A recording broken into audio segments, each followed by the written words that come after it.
What's up, beautiful people? It's your boy Judeo, and I'm back again with a new video. Today we're going to be checking out top 10 places to visit in the UK.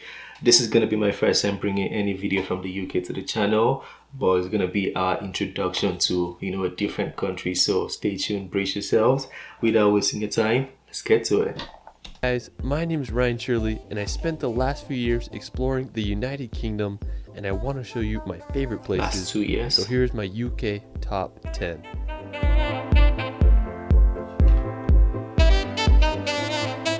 The United Kingdom is made up of the countries of England, Wales, Northern Ireland, and Scotland. If you want to go back in time and feel like you're in a fairy tale or a Harry Potter film, the UK is the place for you. It's easy to see why so many myths and legends were born here. It's one of the world's most enchanting places. Alright, so for our first location, we're going to go visit possibly the most iconic city in the world, London. I traveled more to London than any other international destination. I just realized Europe doesn't have a lot of skyscrapers. Yeah, I think we learned in the last two videos. But yeah, compared to America, there's not a lot of skyscrapers in Europe. Say it's my favorite city in the world, and I just keep coming back. Everything from the double-decker buses to the energy of Piccadilly Circus makes the city feel so alive. There's just so many places to see. You can check out the iconic Big Ben and walk across the bridge to see the Palace of Westminster. There's the Tower Bridge, which is possibly the most famous bridge in all of London. It's at Buckingham Palace, or take a ride on the London Eye. If you haven't already been to London, I'd highly recommend visiting when you can. It's hard to beat the London atmosphere. There's no city like it in the world. Alright, so after exploring London, we're going to make the 2-hour drive over to Stonehenge. Located in Wiltshire, England, lies one of the most famous man-made rock structures in the world. There's a lot of mystery surrounding Stonehenge, like what was its purpose and how was it made. Archaeologists believe it was constructed back between 3000 to 2000 BC. Stonehenge consists of a ring of rocks, each being around 13 feet high and weighing nearly 25 tons each. How did they move it there? What the exact purpose of Stonehenge was. It's believed that it was used as an astronomical observatory or a religious site. Either way, it sure makes you stop and think how people thousands of years ago were able to construct this. Alright, so after Stonehenge, we're going to head on over to the Jurassic Coast. While you won't find any dinosaurs here, you might find some fossils on the beach. The Jurassic Coast is England's only natural World Heritage Site, and it's become popular with its white cliffs and picturesque beaches that are full of fossils formed over 65 million years ago. One of the most famous spots on the Jurassic Coast is Door. It's this limestone arch that goes straight. It's a very nice beach. There's a great beach there, and I just can't think of a better place to spend during the hot English summers. One of my favorite spots on the Jurassic Coast is Old Harry's Rocks.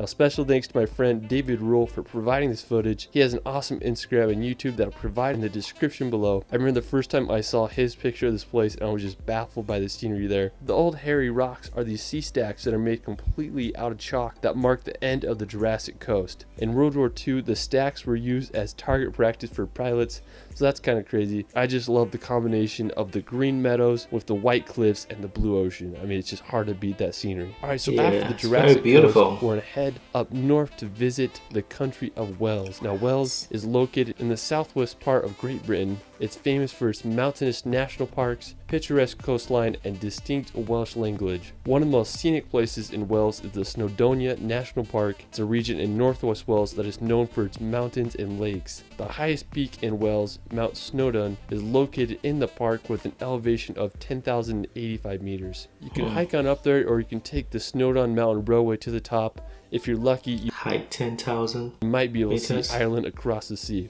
Alright, so after Wales, we're going to head to the Isle of Man. Now, located in the Irish Sea, right between England and Ireland, lies a rugged island known for its rural landscapes and medieval castles. While it's technically not part of the United Kingdom, it has status of crown dependency, and the UK is responsible for its defense and external relations. The Isle of Man has had an interesting history. Humans have lived on it since 6500 BC, and in the 19th century it was ruled by Norway, but in 1266 the island became part of Scotland, and now it is a self-governing isle. An interesting place on the Isle of Man is Peel Castle. It was constructed by Vikings in the 11th century and just sits right on the ocean. I mean, it's a pretty cool castle if you ask me. Yeah, alright, so beautiful. after the Isle of Man, we're going to head across the sea to visit Northern Ireland. Now, Ireland is full of just beautiful scenery, dramatic coast coastal cliffs, and countless castles. Back in 1921, Ireland was split into Northern and Southern Ireland as a result of the Government of Ireland Act of 1920. While Southern Ireland became a free Irish state, Northern Ireland remained within the United Kingdom. The capital of Northern Ireland is the city of Belfast, which is the birthplace of the Titanic ship. One of the most iconic places in Northern Ireland is the Dark Hedges. It's this road lined with beech trees planted in the 18th century. It was used as a filming location for the Game of Thrones. On the northern coast, you can check out the Carrick Already rope bridge or see the basalt columns at the Giant's Causeway. I mean, there's just so much history and beauty in Ireland, and it just makes me want to go there and explore. Alright, so for our next location, we're gonna head to Scotland to visit the Isle of Skye. This is probably my all-time favorite place in the UK. You literally Is that him standing right there? How did he get up there? feel like you're in a fairy tale when you visit there. I was lucky enough to go to the Isle of Skye last summer, and it's about a 5-hour drive from Edinburgh. One of the most impressive places in the Isle of Skye is the Old Manor Store. It's one of my all-time I love the favorite rock landscape, formations. man. I felt like I was on the set of Game of Thrones when I was there. Yeah. Now, to get to the Old Manor Store, it's about a 4-kilometer hike. You walk through some conservation gates and you'll reach the famous rock pinnacles. I went for sunrise and sunset, and both occasions were breathtaking. When I was there was just like crows flying around the rock, and there were some sheep running around. I mean, it was just a magical place. So the legend of the Old Manor Store is supposedly a giant lived there a long time ago, and when he was buried, his thumb was left sticking out of the ground.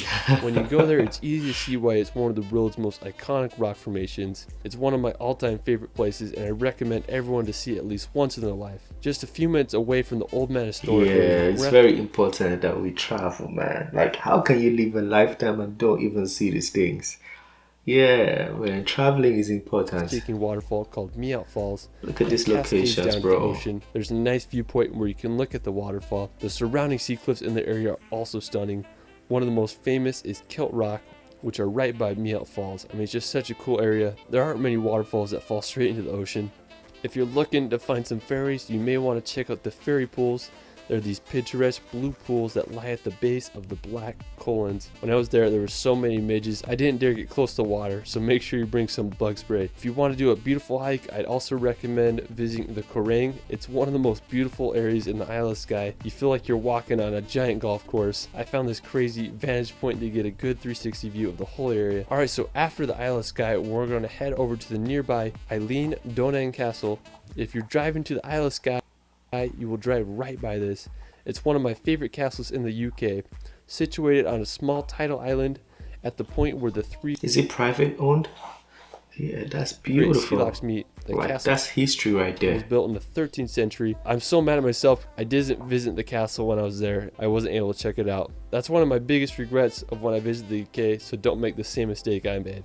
Alright, so after castle, we're going to head over to one of Scotland's most iconic locations, the Glenfinnan Viaduct. It's located at the top of Loch Shiel in the West Highlands of Scotland. It was completed around 1898. This may look familiar because it was featured in the Harry Potter films. When I was there, I wanted to get close to the bridge, so I walked underneath it. I was just shook by how big it actually was. After I hiked to the top to get a good vantage point so I could see the famous train go across the viaduct. Just really reminds you of those Harry Potter movies. Alright, so after Glenfinnan, we're going to head over to Edinburgh. Now, if you want to go back in time, Edinburgh is a must. It's where J.K. Rowling wrote her Harry Potter novels. When I started traveling, this was one of the See the buildings, very antique.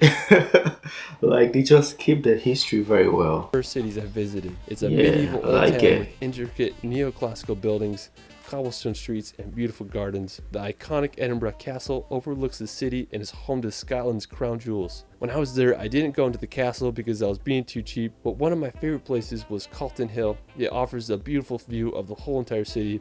While we're still in Edinburgh, we're going to head over to Arthur's Seat. Now, Arthur's Seat is located in Holyrood Park, and it's a short walk from Edinburgh Centre. Arthur's Seat is an extinct volcano with an elevation of 823 feet. When I was there, I wanted to get as high as I could so I could see all of Edinburgh. I made a hike up and I reached the top. It was just so windy when I was there, nearly blew me over. After I hiked to the top, I had a good time just hiking around Holyrood Park and enjoying the views of one of UK's most iconic cities. Alright, well that is it for my United Kingdom top 10. The UK is just such a unique region in the world, and I hope all can witness its beauty and history. What was your favorite place in the video? Let me know in the comments below. If you guys want to support the channel, considering becoming a patron, and where you get perks such as free travel guides and stock footage. You can find me on Instagram at Shirley.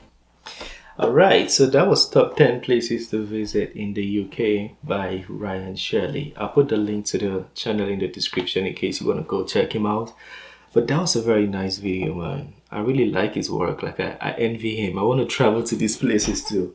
That was beautiful, man. See the landscape, the views, the water, everything. Like, it's just, it's a dream, bro. It's a dream. It's what everybody would like to do. I had a good time. Let me know what you think of that one. If you want us to check out another city or another country, please let me know in the comment section. This is the end of this video. Don't forget to smash the like button, subscribe if you're new to the channel. I'll see you on the next one. Have a wonderful day. Peace.